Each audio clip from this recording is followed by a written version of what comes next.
A escola é um lugar de encontros e descobertas, lugar de trocas e vivências, local onde a diversidade cultural, étnica e linguística se misturam. Estar entre essa diversidade linguística e observar a fala é de suma importância para a construção do saber e para o respeito linguístico.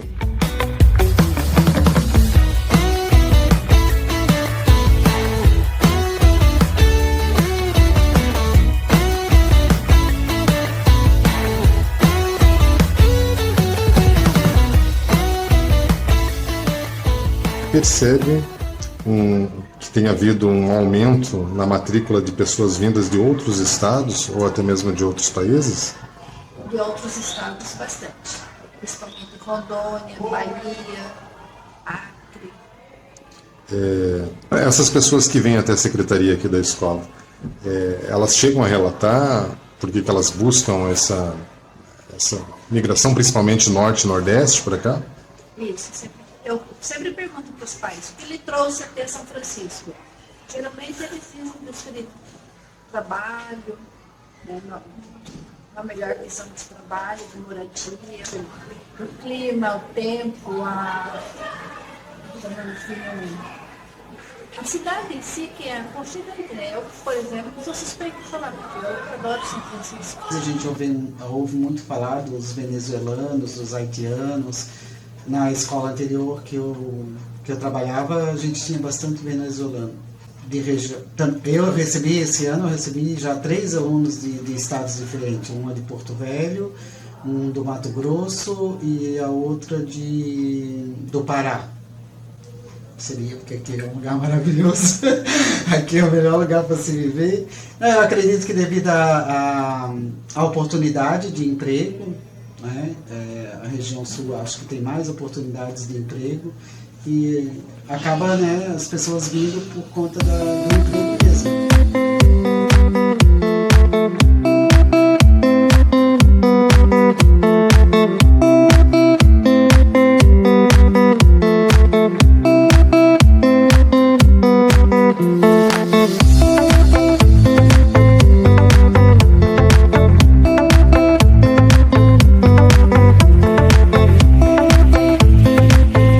No litoral norte catarinense está situada a cidade de São Francisco do Sul. Segundo dados do último censo do IBGE, a população é composta por cerca de 52 mil habitantes. Em 2021, o PIB per capita era de 155.542,28, sendo que o município fica na 4ª posição no estado. Com a economia aquecida e o turismo em alta, muitos imigrantes são atraídos pelas ofertas temporárias de emprego. Você acredita, Samuel, que a comunidade recebe bem essas pessoas que vêm de fora, que vêm de outros estados? A escola, as crianças em si e até os adolescentes, né, falando em comunidade escolar, eu acredito que sim, que recebam bem, né, sem maiores problemas, porque eles entendem, eles se sentem, né, parte do grupo já logo de cara, principalmente as crianças. Agora, as pessoas, no geral, elas têm preconceito sim, elas têm preconceito contra as pessoas, principalmente os nordestinos, né? E o pessoal da Venezuela também, dá para sentir, os haitianos também. A gente sente assim, talvez não diretamente, mas aquele preconceito velado, da mesma maneira que tem um preconceito racial que a gente diz, não tem, mas existe sim. Eu falo arrastado, né? Eu falo tipo manezinho da ilha, né? Porque eu sou de Itajaí, então eu falo bem peixeiro, bem puxado, né? As pessoas acabam falando do jeito da gente de falar, mesmo que seja em tom de brincadeira, mas tem a fala assim, tem essa conotação, né? Meio que de preconceituoso, talvez, das pessoas que são da área litorânea, né? Que são tidos como mais não trabalham, são mais malandros, só querem praia, água fresca, então pega um pouquinho esse lado.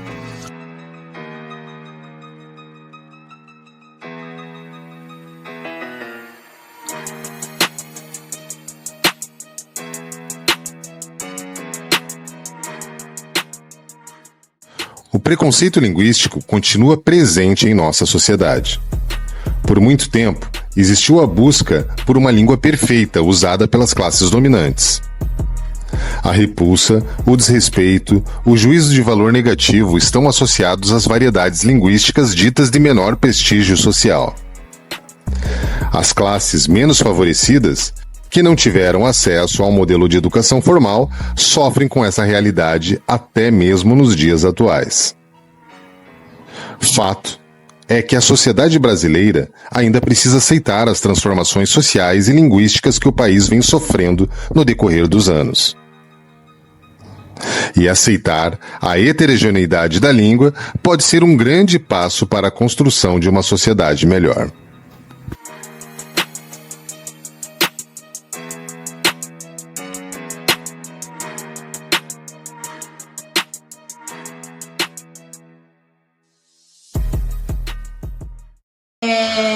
Aqui a gente tem muitos alunos que vêm devido passou as férias aqui, a família gostou do local, achou interessante e decidiu tentar a vida aqui, até mesmo pelo custo de vida, né?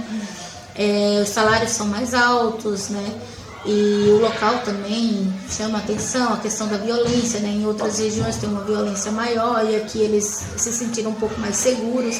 Então tem algumas questões ali que envolvem. E esse pessoal, eles vêm, né, assim como eu vim também, buscando isso, uma tranquilidade, segurança, salários melhores, né, uma vida melhor.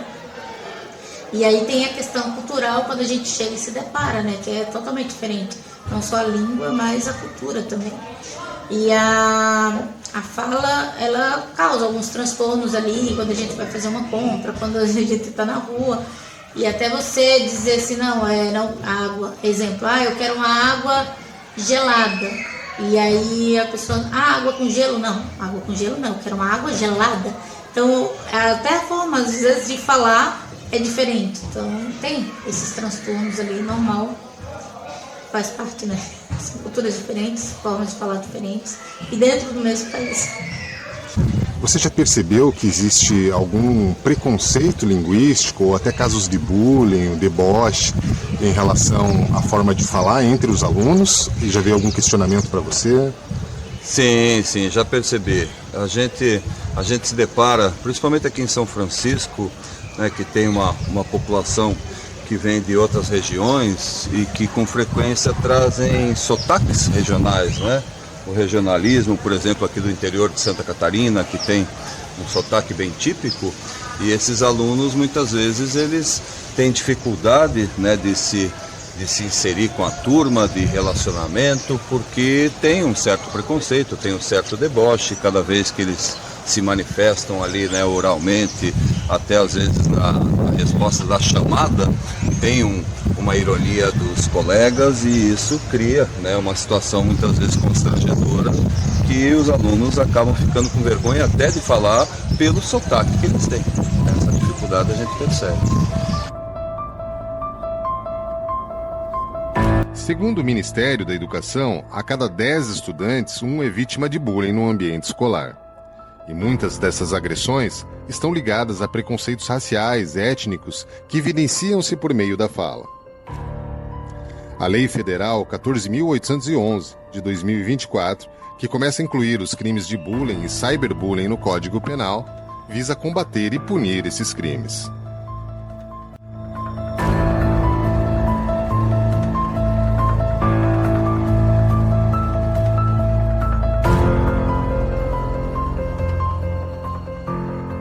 Variação linguística são várias formas de dizer de diferentes maneiras. Eu lembro que teve um texto da minha professora de língua portuguesa no curso de jornalismo que eu nunca vou esquecer, que é As Linguagens da Língua. Foi a primeira vez que eu ouvi falar de variação linguística, porque na minha época de escola não tinha essa concepção de que existia diferentes maneiras de dizer e que a gente deveria respeitar essas diferentes maneiras de dizer. Então, para mim, é uma concepção nova, que foi... Novos conhecimentos foram agregados com o curso de letras, né, mas eu não ouvia falar disso antigamente. No curso de graduação em letras eu tive contato com a sociolinguística, eu acho fundamental porque tem muitos alunos que entram no curso de letras com essa ideia de que o único português válido é o padrão. Só que eu acho que é preciso mais, é preciso esse reconhecimento dos regionalismos, de como que a gente tem uma noção da sociolinguística, mas talvez seja preciso trabalhar com mais afinco a sociolinguística aplicada em sala de aula, porque a dinâmica de uma sala de aula é muito particular se a gente for comparar com a dinâmica da sociedade, como a sociedade encara esse assunto.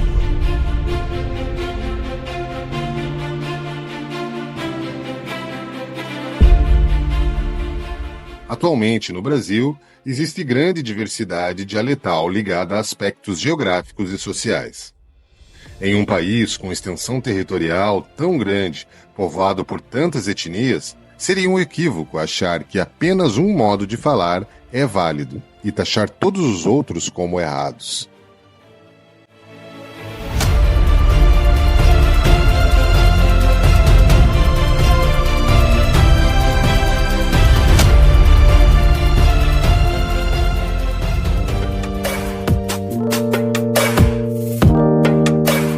Algumas mudanças no ensino da língua portuguesa nas escolas brasileiras vêm ocorrendo. A publicação de documentos oficiais, como os PCNs e a BNCC, acabaram introduzindo alguns conceitos na prática docente que ainda eram pouco usuais. Conceitos oriundos da sociolinguística, disciplina que estuda a relação entre a língua e a sociedade.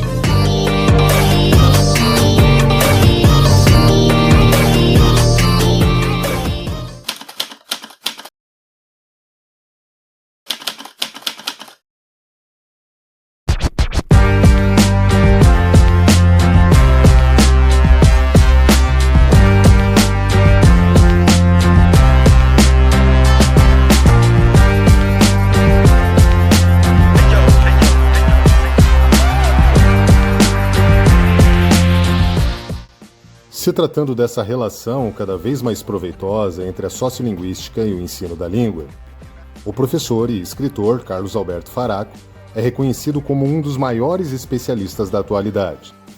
Seu nome está ligado a uma extensa produção na área dos estudos da linguagem, e suas obras têm contribuído para uma compreensão histórica e social do português brasileiro. A gente tem que situar a variação linguística na questão da diversidade, certo? Uma diversidade não apenas linguística, mas a diversidade em geral. Vamos pensar que a grande força da natureza é a diversidade. Compare aí uma floresta homogênea, plantada, e uma floresta heterogênea. Por outro lado, a cultura, a grande força da cultura, das manifestações culturais, é a diversidade. Vamos pensar aí na diversidade cultural brasileira, só como um exemplo das diversidades. E a diversidade linguística é uma realidade fantástica, se você pensar que a humanidade tem hoje aproximadamente 6.000 a 7.000 línguas. É uma diversidade incrível, E cada língua que você consiga identificar, ela mesma vai ser um composto de variedades, inúmeras variedades. Então, peguemos o português. Tem inúmeras variedades lá em Portugal, inúmeras aqui no Brasil, inúmeras em Angola, inúmeras em Moçambique. Portanto, é uma língua também marcada pela heterogeneidade. E esta variação é a força das línguas, certo? A variação é que vai dando a possibilidade de representar a diversidade cultural, a diversidade de visões de mundo. Dentro da escola, a dança, a arte, essas manifestações, a música, essas manifestações, elas são bem aceitas em relação a essas variações. Por que ainda na língua, por que ainda na fala existe esse certo preconceito ainda? A língua é uma marca identitária muito forte. As pessoas se identificam pelo modo de falar. Então pense, quando você vai para um outro país, um brasileiro no outro país, ele ouve falar português brasileiro e já se anima, Olha, a identidade, estou me percebendo como brasileiro por meio da língua que eu falo. O problema é que a língua, ela está diversificada, isso é normal das línguas, mas a língua portuguesa no Brasil tem uma característica que é uma divisão, uma partição muito grande entre variedades prestigiadas e variedades estigmatizadas. Muito forte essa divisão. E essa divisão é um resultado da nossa história. Então, quando as pessoas percebem uma fala, alguém falando um português estigmatizado, elas reagem, né? Porque elas não querem se identificar com esse português pelo seu desprestígio. Agora, se você for observar, qualquer uma das variedades prestigiadas ou estigmatizadas, elas são organizadas, elas têm gramática, elas funcionam perfeitamente. Elas são diferentes, né? As gramáticas são diferentes, mas elas funcionam perfeitamente na interação, elas garantem a interação, não há nenhum problema. A questão mesmo é um juízo de valor que recai positivo sobre as variedades prestigiadas e negativo sobre as estigmatizadas. E por que essas variedades são estigmatizadas? Pela nossa história colonial, né? A sociedade brasileira se constituiu como uma sociedade partida entre um grupo dominante e uma massa de pessoas escravizadas, fossem as populações indígenas originárias, os povos originários que foram escravizados pelos colonizadores, sejam os africanos que vieram forçados para o Brasil, né, trazidos como mão de obra escravizada para trabalhar aqui.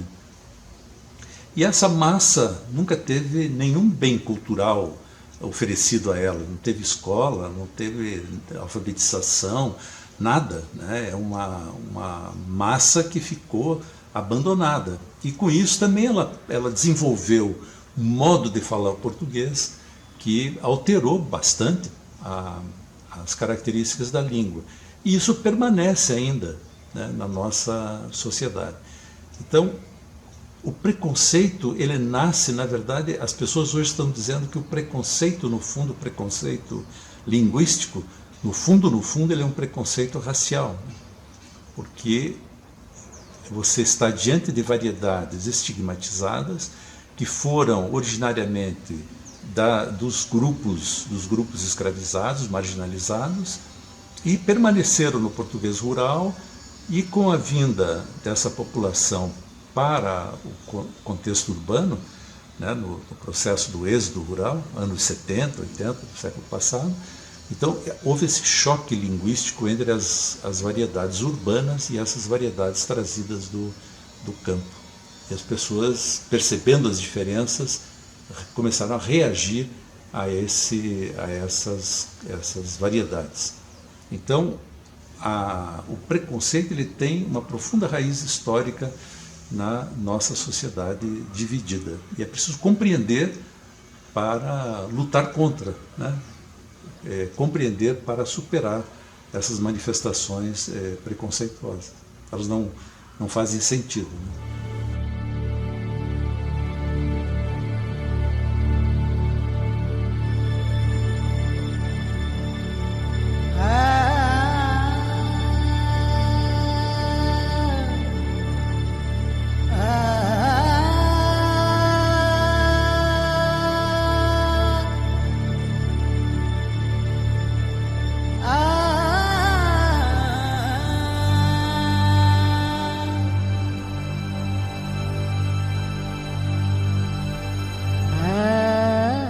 O preconceito linguístico no Brasil está profundamente ligado à história da escravidão e às desigualdades sociais que perduram até hoje. Os escravizados, que vinham de diversas regiões da África e falavam diferentes línguas, muitas vezes tinham que aprender o português para se comunicar. Essa imposição não apenas marginalizava suas línguas e culturas originais, mas também contribuía para a formação de um novo contexto linguístico que culminou em variações do português falado no Brasil.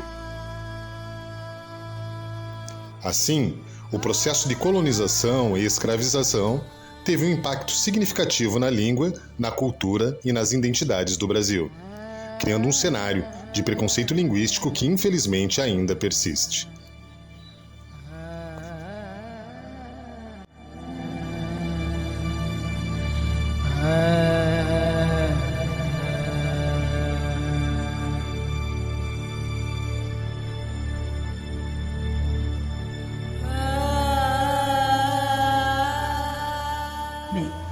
chamo Sônia Pou, atualmente estou como coordenadora regional de educação no município de Joinville, onde, através da nossa coordenadoria aqui, a gente trabalha com os 8 municípios, contando com Joinville: São Francisco do Sul, Araquari, Balneário da Barra do Sul, Garuva, Itapoá, Barra Velha e São João do Itaperiú e Joinville.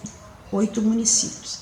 Nesses quais, esses 8 municípios, temos ao todo 58 unidades escolares, 7 escolas indígenas, 4 unidades descentralizadas, que são as quilombolas, e temos as UDEs, né, que são as carcerárias, né, onde a gente trabalha também. Ao todo temos na faixa de 47.300 alunos, né, desde as séries iniciais ao ensino médio. Até porque hoje eu diria que quase 90% dos nossos alunos hoje, eles não são da nossa região, eles são ou de outro estado ou de outro país. Então isso já virou uma escola multicultural, né, de várias... Então acho que isso também tem auxiliado e tem facilitado para que esse tipo de preconceito não ocorra. E já faz algum tempo que o Estado tem o programa PARE, né, que é um programa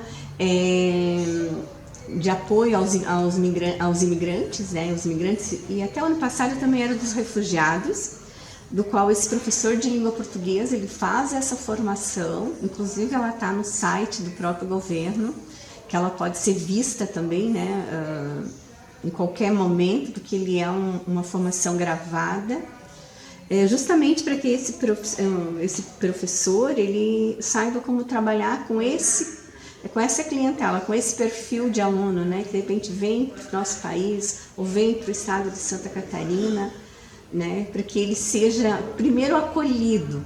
Acho que esse acolhimento é muito importante do professor, né? Nós temos 7 escolas indígenas localizadas em 7 comunidades. Aqui na nossa região nós temos 12 comunidades indígenas, mas 7 têm escolas. E a matriz curricular dessas escolas, elas trazem a língua materna, né, que é a língua guarani, na matriz curricular.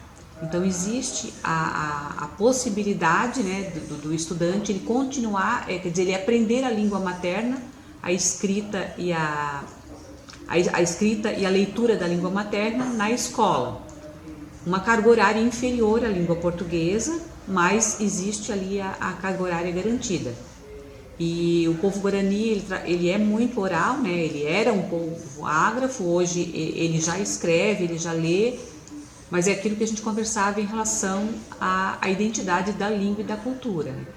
Ele se vê, e a gente percebe no movimento das crianças na própria sala de aula, quando tu percebe que a professora explica na língua portuguesa, a criança faz a atividade, só que quando ela vai compartilhar a atividade com a criança do lado, toda a fala é feita na língua guarani. Então é algo assim, eu sou admiradora da cultura guarani, então para mim é algo fantástico. A forma como as crianças de 7, 8 anos, eles separam isso, eles sabem que vindo da professora é a língua portuguesa e eles fazem os comandos da língua portuguesa. Só que a troca de ideia, de dúvidas, é na língua guarani, para resolver uma questão da língua portuguesa. E eles resolvem, eles fazem a questão daí escrevendo em língua portuguesa. Eu não sei como eles dão conta disso. Mas isso eu presenciei isso muitas vezes, é extraordinário. Assim. Esse é um imaginário que se criou aqui no Brasil, de que só se fala uma língua de ponta a ponta. Primeiro que não é verdade, né? Nós temos ainda 200 línguas indígenas sendo faladas no Brasil. Elas já foram muito mais, né? Quando os colonizadores chegaram, imagina-se que chegavam as línguas, havia mais de 1.100 línguas nesse território que é hoje o Brasil. Claro que o processo colonial dizimou essas populações, mas ainda, veja, temos 200 línguas, 200 línguas de povos originários, o que é uma diversidade extraordinária no mundo, né? São poucos outros espaços que têm uma diversidade tão grande. Nós temos línguas trazidas por imigrantes das mais diversas origens. Os imigrantes que vieram no século XIX, e os imigrantes que vieram e continuam vindo no século XX e XXI. Então nós temos uma representação de línguas europeias, asiáticas, africanas, nesse território nosso, oriundos da imigração.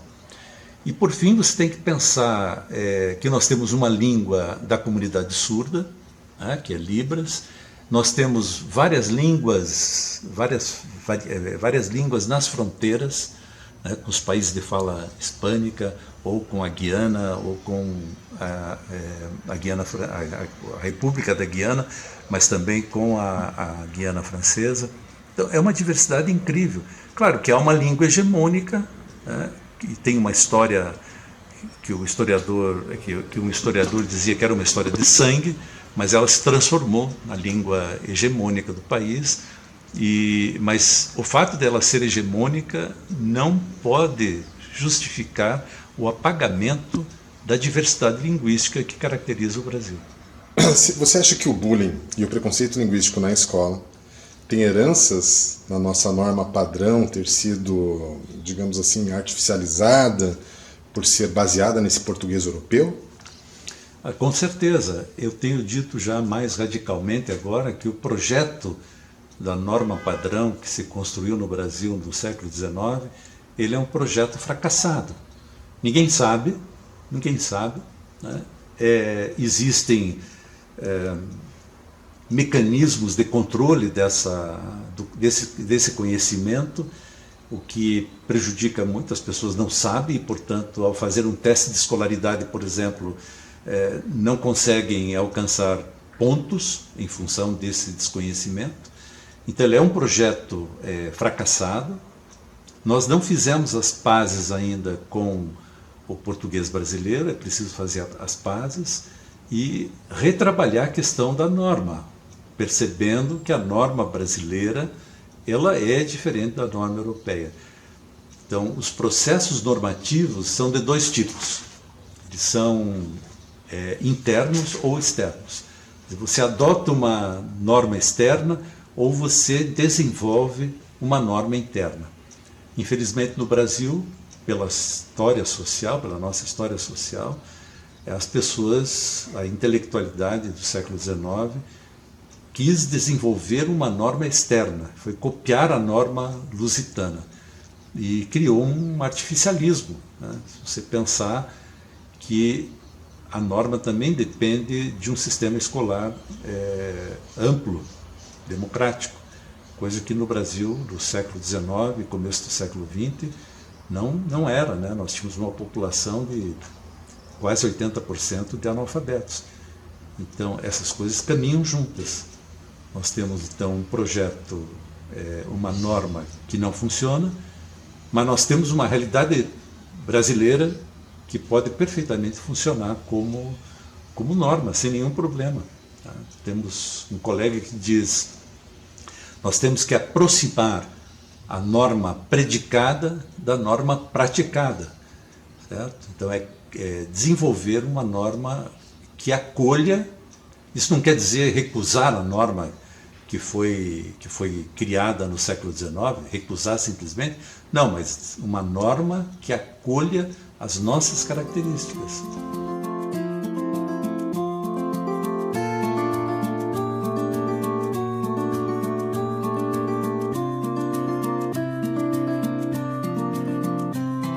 Ser professor é viver intensamente o seu tempo, com consciência e sensibilidade. É observar a fala e a escrita de cada aluno, respeitando sua história e observando as mudanças inerentes a qualquer sistema linguístico. É fundamental refletir sobre a variação linguística e sobre o valor social atribuído aos usos da língua.